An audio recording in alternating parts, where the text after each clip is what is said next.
Why in the world would you want to be House Speaker right now? Why would you want to lead a party, lead a caucus that doesn't want to be led right now?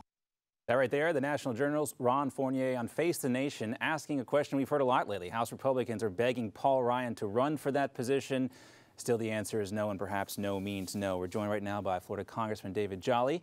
Congressman, it's great to have you with us. You're currently running for Senate in the great state of Florida. That's right. It's great to be with you, John. That seat currently held by Marco Rubio. We'll talk more about the Speaker's race in a second, but first I want to ask you about the National Defense Authorization Act. This has turned into a real fight between President Obama and Congress.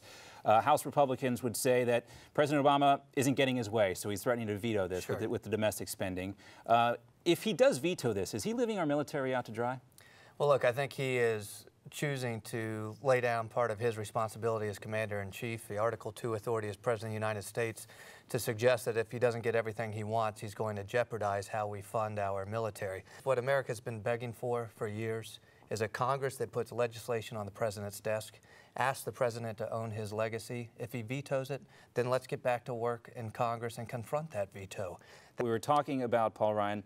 But you actually have been out there supporting Dan Webster, the guy who once had the backing from the Freedom Caucus. You wrote a letter to your colleagues and you said, quote, "We need a guy who cares less for the limelight and more for the talent of every thought leader in our conference." Why is Dan Webster that man?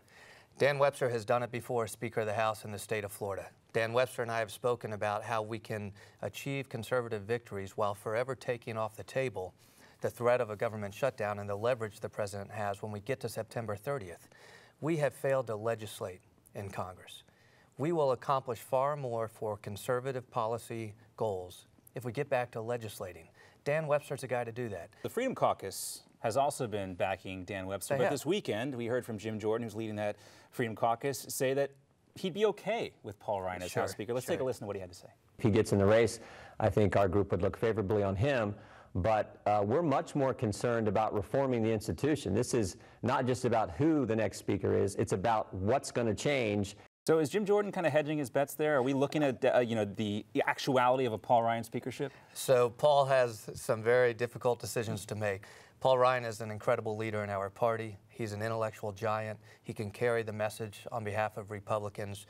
I think Paul Ryan is one candidate who possibly could get to a unanimous vote in the Speaker's race. I don't believe anybody else in Congress could do that today. That's a heck of an endorsement. I am continuing to support Dan Webster. Dan has my support. If Paul Ryan gets in, I think all the other candidates in the race are going to have to make a decision whether they stay in the race or support Paul Ryan. Congressman David Jolly, thanks so much for being with us. Thank you. Good luck on your Senate race. Thank you.